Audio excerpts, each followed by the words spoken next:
வணக்கம். நம்மளோட நிஃப்டி பார்த்தீங்க அப்படின்னா, செப்டம்பர் மாதம் இறக்கத்துக்கு பிறகு இன்னைக்கு பட்டாசு வெடிச்சு தூள் கிளப்பியிருக்கு நம்ம நிஃப்டி. நம்ம சொல்லவே வேண்டாம். இன்னைக்கு ஒரு பாசிட்டிவ் மோட், நல்ல ஒரு பவுன்ஸ் பேக் வந்து கொடுத்துருக்கு. மார்க்கெட் வந்து சஸ்டெயின் தான் அதாவது இதிலேருந்து நம்மளது வந்து ரீட்டைன் ஆகி ஏறப்போகுது அப்படின்றதுக்கான ஒரு அறிகுறியும் வந்து இன்றைக்கி காட்டியிருக்கு. அதுக்கு பெரும்பாலான பங்குகள் இன்னைக்கு வந்து எல்லா செக்டரையும் சார்ந்த பங்குகளும் ஏற்றம் கொடுத்துருக்கு. அதில் வந்து ஐடி செக்டர் மட்டும் சின்ன இறக்கம், மீதி எல்லா பங்குகளுமே கிட்டத்தட்ட ஒரு நல்ல ஒரு ஏற்றம்.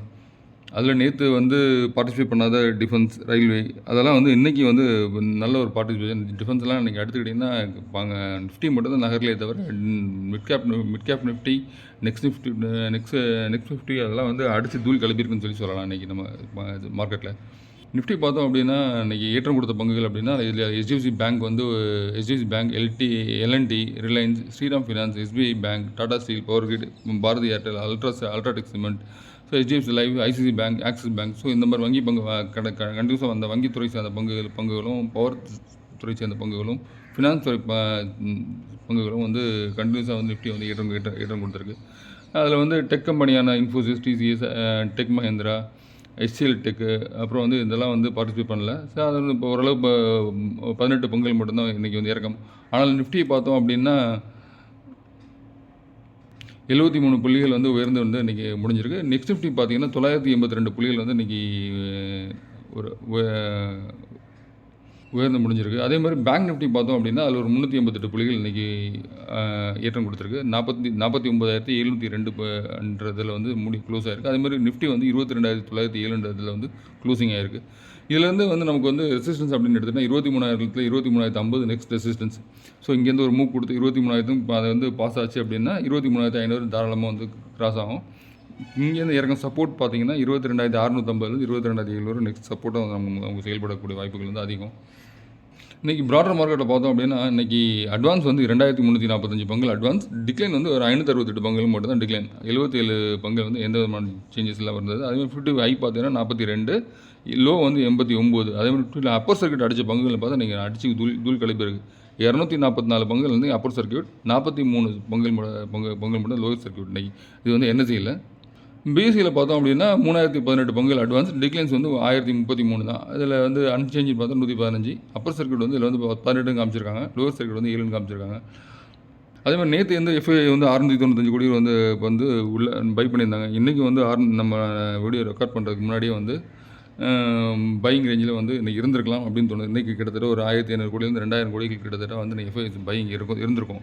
ஏன்னா ரொம்ப நாளாக வந்து ஏறாத பங்குகள்லாம் இன்றைக்கி ஏறி இருக்குது. அதுவும் டிஃபென்ஸ் செக்டர், ரயில்வே துறை பங்குகள்லாம் அன்றைக்கி வந்து அடித்து தூள் கிளப்பியிருக்காங்க. அதே மாதிரி PSU பேங்க் செக்டர்ஸில் இருக்கிற பங்குகளும் தூள் கிளப்பி இன்றைக்கெலாம் பார்த்தீங்கன்னா கண்டினியூஸாக ஒரு ஏற்றம் கொடுத்துருக்கு. உங்களுக்கு பார்த்தீங்கன்னா தெரிஞ்சிருக்கும். அதே மாதிரி அதில் வந்து லைஃப் டைம் ஹைன்னு சொல்லி சில பங்குகள் வந்து லைஃப் டைம் ஹை வந்து இன்றைக்கி அடிச்சிருக்கு. JSW holdings life time high, Kotak Mahindra bank வந்து இன்றைக்கி நல்லா life time high, Muthoot finance ஒரு life time high, Blue Jet health care, Bajaj finance இந்த பங்குகள்லாம் வந்து லைஃப் டைம் ஹையை வந்து டச் பண்ணியிருக்கு.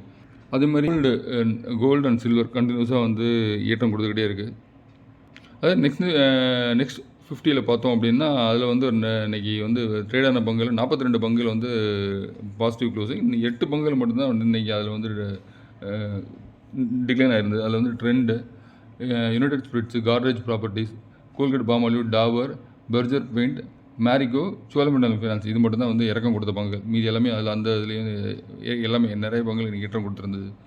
குறிப்பாக வந்து பவர் செக்டர், டிஃபென்ஸ், அப்புறம் வந்து ரயில்வே செக்டர் பங்குகள்லாம் இன்றைக்கி ஒரு நல்ல பேங்கிங் செக்டர் பங்குகள்லாம் நல்ல ஒரு ஏற்றம். அதில் சில முக்கியமாக குறிப்பாக வந்து ஏறிய பங்குகள் படி பார்த்தீங்கன்னா GRSE அப்படின்னு சொல்லி டிஃபென்ஸ் துறையை சார்ந்த பங்கு, அதாவது நீர்மூழ்கி கப்பல்கள்லாம் கட்டக்கூடிய பங்குகள் ஒரு 3 கம்பெனி இன்றைக்கி நல்லா ஏறியிருந்தது. அது வந்து கிட்டத்தட்ட ஒரு GRSE மட்டும் 20% ஏறி இருந்தது. அதேமாதிரி மசாகண்டாக்கு ஒரு 10% ஏறி இருந்தது. அதேமாதிரி கொச்சின் ஷிப்யார்டும் ஒரு கிட்டத்தட்ட ஒரு 9% ஏறி இருந்தது. டான்லா பிளாட்ஃபார்ம் ஒரு 17% இருந்தது. SBI இன்ஜினியரிங் இதுவும் வந்து டிஃபென்ஸ் செக்டர் சேர்ந்த பங்கு தான், 15% இருந்தது. ஐடியா டெக்னாலஜி இதுவும் வந்து டிஃபென்ஸ் துறை சேர்ந்த பங்கு தான், 13% இருந்தது. ஃபியூசன் ஃபினான்ஸ் ஒரு 12%, KNR கன்ஸ்ட்ரக்ஷன் ஒரு 12%, மசாகண்டாக் ஒரு 10.47%, ஜெயபிரகாஷ் வெஞ்சர் பவர் செக்டர் சேர்ந்தது 10%, GMR இன்ஃப்ரா ஒரு 9%, ரைட்ஸ் ஒரு 9%, கிர்லோஸ்கர் ஃபெரோஸ் ஒரு 9%, கொச்சின் ஷிப்யார்ட் ஒரு 9%, ரிலையன்ஸ் பவர் ஒரு 9% கிட்ட, ஸ்வியூபெக்ஸ் ஒரு 9%, மிஸ்ர தத்து நிகாம் ஒரு 9%, Arvind fashions, orient green power, Balrampur Chennai, Venus pipe and tubes, Sterlite technologies, JSW infrastructure, Texmaco rail engine, Aditya Birla AMG, shipping corporation, NMDC steel, ஹட்கோ, BEML, Max health care, PB fintech, Olectra green tech, BDL, Praj industries, Force motors, Hindustan construction, rail Vikas Nigam, RVNL, Macrotech developers, Ashok Buildcon, Prestige estates, Nava, Azad engineering, Suntech realty, Sterling and Wilson, Titagarh rail system, CAMS, national fertiliser, Ramakrishna forging, Bajaj Hindustan, Trident, angel one, Escorts Kubota, Syrma SGS, Tejas network, Renuka sugars, MMTC, Paras defence, அப்புறம் வந்து Amararaja battery, Indian railways, IRFC, RailTel corporation, Rattan India power, Switzerland, Mahindra lifestyle, Wockhardt, ஜெய்கார். So இந்த பங்குகள்லாம் பார்த்தா 5-8% கூடிய பங்குகள். இந்த பங்குகள் அப்போ நான் சொன்ன பங்குகள் 5-8% கூடிய பங்குகள். டார்க், பூனாவாலா, ஃபின்கார்ப் இதெல்லாம் வந்து 5-3% கூடிய பங்குகள். Jyoti structures, Vodafone, Reliance infrastructure, Polycab, DCX system, Astra microwave, Jupiter lifeline hospital, Sun TV, KPI green energy, Gujarat mineral dev, bank of India, protein governance, Sumitomo chemical, Hindustan aeronauticals, அப்புறம் வந்து Maharashtra scooters, Shriram properties, NBCC, ஹட்கோ இதெல்லாம் வந்து இன்றைக்கி வந்து ஒரு 3-5% கூடிய பங்குகள். நம்ம வீடியோ யாராவது கண்டினியூஸாக பார்த்தாங்கன்னு தெரில. நேற்று ஒரு வீடியோ போட்டிருந்தோம், முந்தானத்து ஒரு வீடியோ போட்டிருந்தோம். முந்தானத்து வந்து 100 ரூபாய்க்குள் உள்ள பங்குகள் அப்படின்னு சொல்லி போட்டு ஒரு 20 பங்குகள், ஒரு 5 பேங்கிங் செக்டர் ஸ்டாக்ஸ் அதில் வந்து, அப்புறம் அது இல்லாமல் வந்து சில பங்குகளை வந்து நான் சொல்லி இந்த பங்குகள்லாம் வந்து நல்ல பங்குகள் அப்படின்னு சொல்லியிருந்தேன். அதில் பெரும்பாலும் பங்கு நேற்று நான் சொல்லி அடுத்த நாள் நேற்றும் இன்றைக்கும் பார்த்தீங்கன்னா அதெல்லாமே கிட்டத்தட்ட ஒரு 4-5%, கிட்டத்தட்ட ஒரு நிறைய பங்குகள் 9% கிட்ட ஏறி இருக்குது. நான் பார்த்தது வரைக்கும் நீங்கள் நிறைய பங்குகள் நல்ல பங்குகளாகவும் இருந்து அதில் வந்து 9% ஏறி இருக்குது. அதே மாதிரி நேற்று வீடியோ யாராவது பார்த்தீங்கன்னு தெரியல. நேற்று வீடியோவில் நான் கிட்டத்தட்ட மேக்ஸிமம் ஸ்டாக்ஸ் வந்து நான் சொல்லியிருந்தேன். இந்த செக்டரில் நேற்று வந்து பார்ட்டிசிபேட் பண்ணேன். இந்த செக்டர்லாம் வந்து அடுத்து வரக்கூடியலாம் இந்த ஏன்னா நிஃப்டி சின்ன நகர்வுகள் இருந்தாலே இந்த செக்டர்ஸ்லாம் வந்து பார்ட்டிசிபேட் பண்ணக்கூடிய வாய்ப்புகள் உண்டு அப்படின்னு சொல்லி நேற்று பேசியிருந்தேன். அதில் வந்து டிஃபென்ஸ் செக்டர், ரயில்வே செக்டர்ஸ் வந்து பங்கு தெரிஞ்சு அந்த பங்குகளையும் வந்து இந்த பங்குகளாக வந்து ஏற்றம் கொடுக்கக்கூடிய பங்குகளாக இருக்குது அப்படின்னு சொல்லி பேசியிருந்தேன். அந்த பங்குகளாக இன்றைக்கி பட்டாசு வெடித்து தூள் கிளப்பியிருக்கு. இன்றைக்கி பட்டாசும் கூட சொல்ல முடியாது, ஆட்டோ பாம்பு வெடிச்சிருக்குன்னு சொல்லலாம். அந்தளவு வந்து இன்றைக்கி பெரும்பான்மை பங்குகள் இன்றைக்கி வந்து தூள் கிளப்பியிருக்கு. இன்றைக்கி இந்த ஏற்றம் வந்து தொடருமா பார்த்தா கண்டிப்பாக தொடரும். ஒரு 23,500 வரைக்கும் எனக்கு தெரிஞ்சு போகக்கூடிய வாய்ப்புகள் உண்டு. அங்கே தான் ஒரு ரெசிஸ்டன்ஸ் பாயிண்ட். அந்த 23,000 23,100லாம் வந்து ஈஸியாக உடைக்கக்கூடிய வாய்ப்புகள் உண்டு. வேர்ல்டு மார்க்கெட் நமக்கு சப்போர்ட் பண்ணுச்சுன்னா ஈஸியாக வந்து பிரேக் பண்ணிட்டு போய்கிட்டே இருக்கும். மார்க்கெட் அடுத்த லெவலுக்கு 23,500 சப்போர்ட் தாராளமாக வந்து போகும். ஏன்னா அதே மாதிரி நமக்கு அட்வான்ஸ் ஸ்டாக்ஸ் நல்ல ஒரு கலெக்ஷன் இருக்கிறதா வந்து பேச்சு வருது. அதாவது போன வருஷத்தோட இந்த வருஷம் ஒரு 6 லட்சம் கோடி இன்க்ரீஸ் ஆகி கலெக்ஷன் வந்திருக்கிறதாகவும் டீட்டெயில் கொடுத்து வந்திருக்கு. ஸோ நம்ம அட்வான்ஸ் ஸ்டாக்ஸ் பார்த்தோம் அப்படின்னா அதேமாதிரி டைரக்ட் டேக்ஸ் கலெக்ஷனும் வந்து உயர்ந்திருக்கு. போன வருஷத்தோட இந்த வருஷம் கம்பேர் பண்ணும்போது ஒரு 13% உயர்ந்திருக்கிறதா சொல்கிறாங்க. போன வருஷம் வந்து 21.3 லட்சம் கோடியாகவும், இந்த வருஷம் கிராஸ் கலெக்ஷன் 25.86 லட்சம் கோடி கலெக்ஷன் ஆகிருக்கிறதா சொல்கிறாங்க. சரி, அதில் வந்து ரீஃபண்ட் இஷ்யூ வந்து 4.6 lakh crores. அதே மாதிரி STD கலெக்ஷன் வந்து 53,095 கோடி வந்து கலெக்ஷன் ஆகிருக்கிறதா இந்த இதை சொல்லியிருக்காங்க. மார்க்கெட் வந்து நகர ஆரம்பிச்சிருக்கு. ஸோ நம்ம எதிர்பார்த்தது வந்து மார்க்கெட்டில் வந்து நடக்க ஆரம்பிச்சிருக்கு. இந்த சமயத்தில் வந்து நல்ல பங்குகளை வந்து பார்த்து வாங்கணும் அப்படின்னா நல்ல ஒரு மார்க்கெட்டில் ஒரு ப்ராஃபிட் பார்க்கலாம்.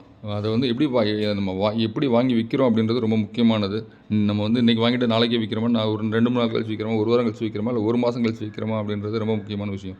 நம்ம வந்து இன்றைக்கி வாங்கிட்டு நாளைக்கே ஆசைப்பட்டு விற்றோம், ஒரு 10%, 5% மார்க்கெட்டில் ஆசைப்பட்டு விற்றோம் அப்படின்னா அது வந்து அந்த 5% ப்ராஃபிட்டோட முடிஞ்சு போகும் நமக்கு. ஸோ GRSலாம் வந்து நீங்கள் பார்த்தீங்க அப்படின்னா ஒரு 2-3 நாளுக்கு வந்து மார்க்கெட் போனால் அது 2-3% ஏறிட்டே வந்தது.